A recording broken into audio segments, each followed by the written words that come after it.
శుక్లాంబరధరం విష్ణుం శశివర్ణం చతుర్భుజం ప్రసన్నవదనం ధ్యాయేత్ సర్వవిఘ్నోపశాంతయేత్.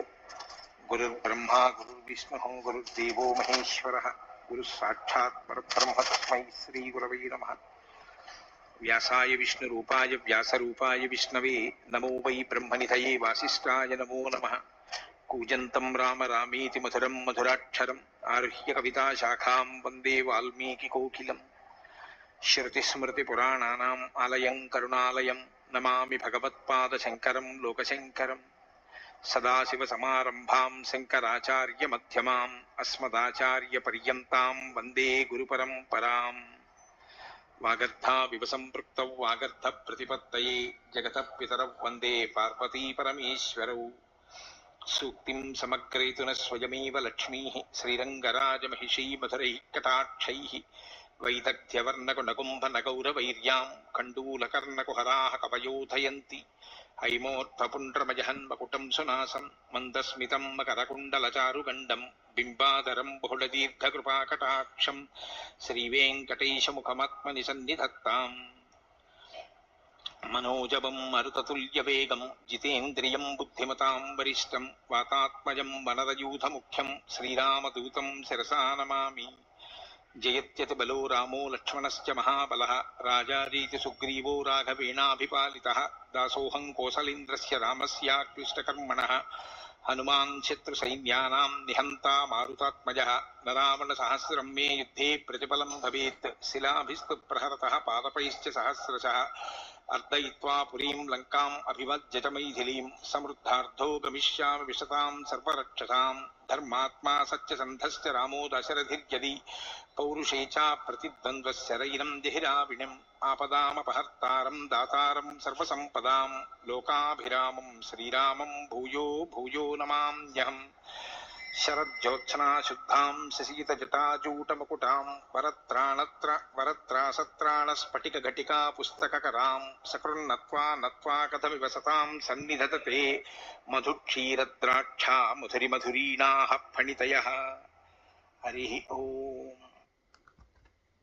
అరణ్యకాండము 9వ సర్గము. దండకారణ్యమునందలి రాక్షసుల ఎడ ఎట్టి వైరభావము లేకుండా వారిని చంపబోనుట ఎంతవరకు యుక్తము అని సీతాదేవి శ్రీరామునకు విన్నవించుట. సుతీక్ష్ణే నాభ్యనుజ్ఞాతం ప్రస్థితం రఘునందనం హృదయా స్నిగ్ధయా వాచ భర్తారమిదమబ్రవీత్. తన భర్తయగు శ్రీరాముడు సుతీక్ష్ణ మహర్షి యొక్క అనుమతితో బయలుదేరుటను చూచి సీతాదేవి ప్రేమతో యుక్తియుక్తముగా ఇట్లు వచించెను. అయం ధర్మః సుసూక్ష్మేన విధినా ప్రాప్యతే మహాన్ నివృత్తేన తు సఖ్యోయం వ్యసనాత్ కామజాదిహ. ఆర్యపుత్ర, ఈ మునిధర్మము మహోన్నతమైనది, మిక్కిలి సూక్ష్మమైనది, అతి నిశితమైనది. దీని నెరుంగుట మిగుల కష్టము. కామజములైన వ్యసనముల నుండి బయటపడిన వారికి మాత్రమే ఈ ధర్మమును అవలంబించుట సాధ్యమగును. త్రీణ్యేన వ్యసనాన్యత్ర కామజాని భవంత్యుత. మిథ్యావాక్యం పరమకం తస్మాత్ గురుతరావుభౌ పరదారాభిగమనం వినా వైరం చ రౌద్రత. ఈ లోకమున ప్రముఖులైన కామజములవు వ్యసనములు 3 గలవు. ఆ మూడింటిలో అబద్ధములాడుట మొదటిది, పరస్త్రీ వ్యామోహము రెండవది, తనకు ఎట్టి వైరభావము లేకున్నను ప్రాణహింసకు పూనుకొనుట మూడవది. చివరి రెండును మిథ్యావచనము కంటెను మిగుల ప్రమాదకరమైనవి. మిథ్యావాక్యం నతే భూతం న భవిష్యతి రాఘవ కుతోభిలాషణం స్త్రీణాం పరేషాం ధర్మనాశనం. తవ నాస్తి మనుష్యేంద్ర నచాభూత్ తే కదాచన మనస్యపి తథా రామ నచైతద్విద్యతే క్వచిత్. ఓ రాఘవ, ఇంతకు ముందు గాని ప్రస్తుతము గాని ఇక మీదట గాని అసత్యవచనము మీరు ఎరుగనిది. పరస్త్రీవాంచ అధర్మ మూలకము. ధర్మనిరతులైన మీకు అది అసంభవము. ఓ మహాపురుష శ్రీరామ, పరస్త్రీ ఆకాంక్ష మీకు లేదు. ఎన్నడూనూ అది మీలో కలుగనే కలుగదు. అంతేకాదు మీ మనస్సులో దానికి చోటే లేదు. స్వదార నిరతస్త్వం చ నిత్యమేవ నృపాత్మజ ధర్మిష్ఠః సత్యసంధశ్చ పితుర్నిర్దేశకారకః. సత్యసంధ మహాభాగ శ్రీమన్ లక్ష్మణపూర్వజ త్వయి సత్యం చ ధర్మశ్చ త్వయి సర్వం ప్రతిష్ఠితం. ఓ రాజకుమార, నీవు పరమధార్మికుడవు, సత్యసంధుడవు, తండ్రి మాటని జవదాటని వాడవు.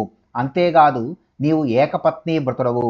ఓ సత్యవచన మహాత్మ, సకలైశ్వర్య సంపన్న లక్ష్మణాగ్రజ, సత్యము ధర్మము నిన్నే ఆశ్రయించుకొని ఉండును. ఐశ్వర్య వైరాగ్యాది సకల సద్గుణములకు నీవు పెన్నిధివి. తచ్చ సర్వం మహాబాహో సఖ్యం ధర్తుం జితేంద్రియై తవ వశ్యేంద్రియత్వం చ జానామి శుభదర్శన. ఓ మహాబాహు శుభధర్మన, నీవు జితేంద్రియుడవనియు నేను ఎరుగుదును. సత్యపాలనము మున్నగు సమస్త ధర్మములను నిర్వహించుట జితేంద్రియులకు మాత్రమే సాధ్యము. తృతీయం యదిదం రౌద్రం పరప్రాణాభిహింసనం నిర్వైవం క్రియతే మోహాత్ తచ్చతే సముపస్థితం. ప్రతిజ్ఞాతస్త్వయా వీర దండకారణ్యవాసినాం ఋషీణాం రక్షణార్థాయ వధస్సంయతి రక్షసాం. ఏతన్నిమిత్తం చ వనం దండకా ఇతి విశ్రుతం. ప్రస్థితత్వం సహభ్రాత్ర ధృతబాణశరాసనః. తతస్త్వాం ప్రస్థితం దృష్ట్వా మమ చింతాకులం మనః. త్వద్వృత్తం చింతయంత్యా వై భవే నిశ్రేయసం హితం. వైరభావము ఏమీయూ లేకున్నను మానవులు అజ్ఞానవశమున ఇతర ప్రాణులను హింసించుచుందురు. ఆ పరిస్థితి నీకు ఇప్పుడు ఎదురైనది. ఏలనన ఓ మహావీర, దండకారణ్యములలో నివసించుచుండే మహర్షులను రక్షించుటకై రాక్షసులను యుద్ధమున వధించెదనని నీవు ప్రతిజ్ఞ చేసి ఉంటివి. ఈ కారణము వలననే నీవు సోదరునితో కూడి ధనుర్బాణమును ధరించి దండకారణ్యమని ప్రసిద్ధికెక్కిన వనములకు బయలుదేరితివి. ఆడిన మాట తప్పని వాడవు, చేసిన ప్రతిజ్ఞకు కట్టుబడిండు వాడవు, ఏకపత్ని వ్రతుడవు అయిన నీవు ఇట్లు బయలుదేరుటను చూచి అనవరతము నీ సౌఖ్యమును హితమును కోరుకొనుచుండడి నా మనస్సు మిగుల వ్యాకుల పడుచున్నది. నహిమే రోచతే వీర గమనం దండకాన్ ప్రతి. కారణం తత్ర వక్ష్యామి వదంత్యాః శ్రూయతాం మమ. త్వం హి బాణధనుష్పాణిః భ్రాత్రా సహవనం గతః. దృష్ట్వా వనచరాన్ సర్వాన్ కచ్చిత్ కుర్యాః సరవ్యయం.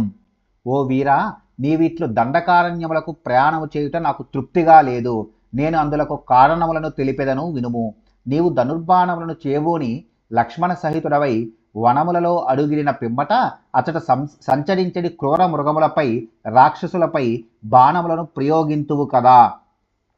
క్షత్రియాణమపి ధను హుతా సస్యేంధనాని చ సమీపతః స్థితం తేజో బలముచ్రయతే భృశం. సమిధలు సమీపమున ఉండుట వలనను అగ్ని యొక్క తేజోబలము వృద్ధియగునట్లు ధనుర్బాణములను ధరించుట వలనను క్షత్రియుల యొక్క శౌర్య పరాక్రమములు తేజరిల్లును. పురాకిల మహాబాహో తపస్వీ సత్యవాక్చుచి కస్మింశ్చిదభవత్ పుణ్యే వనే రతమృగద్విజే.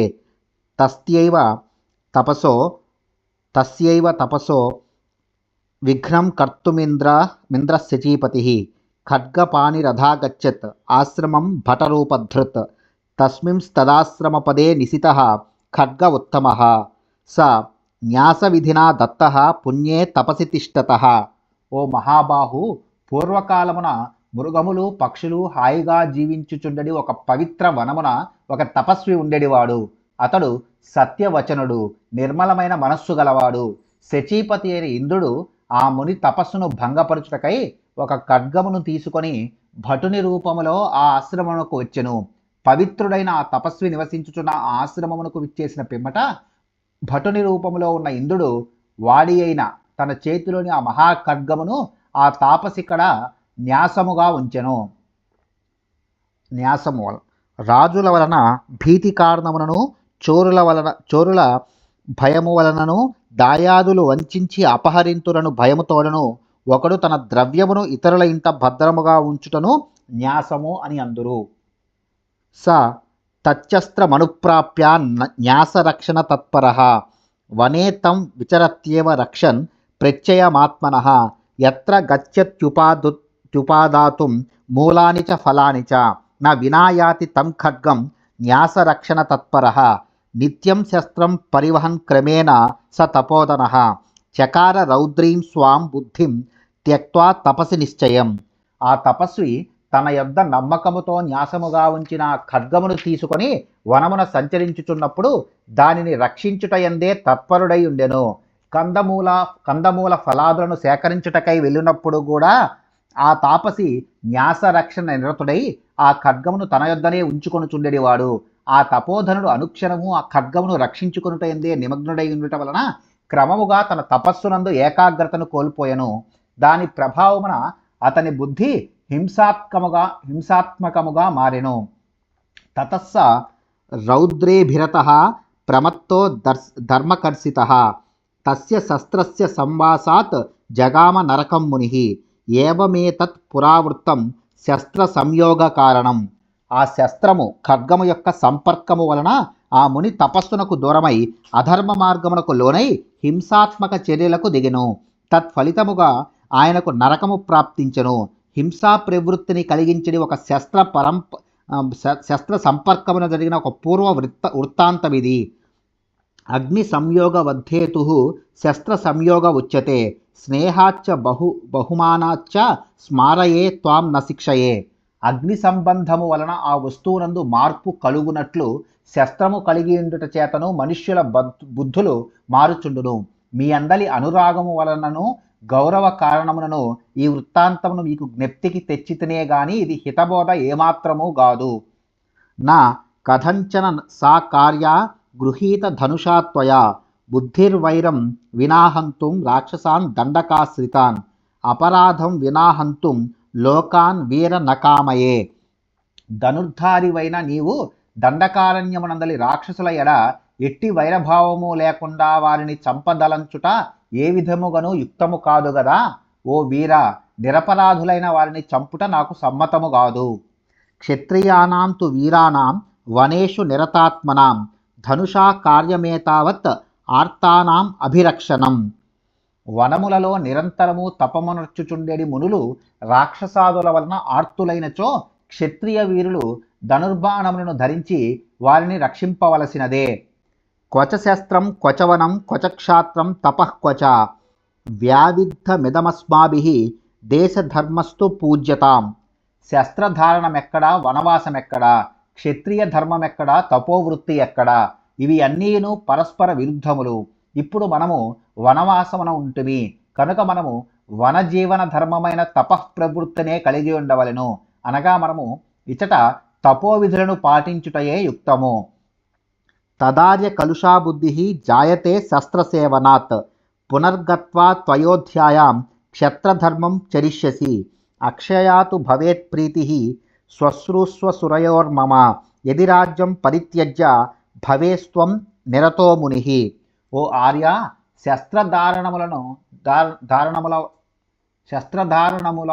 ధారణము వలన బుద్ధి కలుషితమగును కనుక వనవాస దీక్ష ముగిసిన పిమ్మట మీరు అయోధ్యకు వెళ్ళినప్పుడు అక్కడ క్షత్రియ ధర్మమును అవలంబింపవచ్చును. మీరు రాజ్యమును పరిత్యజించి రాజ్య విషయమును మరచి పూర్తిగా మునివృత్తిలో నిమగ్నులైనచో నా అత్తామామలకు మీ తల్లిదండ్రులకు ఎనలేని ప్రీతి కలుగును. ధర్మాదర్ధః ప్రభవతి ధర్మాత్ ప్రభవతే సుఖం ధర్మేణ లభతే సర్వం ధర్మసారమిదం జగత్ ఆత్మానం నియమైస్తైః కర్షయిత్వా ప్రయత్నతః ప్రాప్యతే నిపుణైర్ధర్మో న సుఖాల్లభ్యతే సుఖం. ధర్మాచరణము వలన సంపదలు సమకూరును. ధర్మమును అనుష్ఠించుట వలననే సుఖశాంతులు అబ్బును.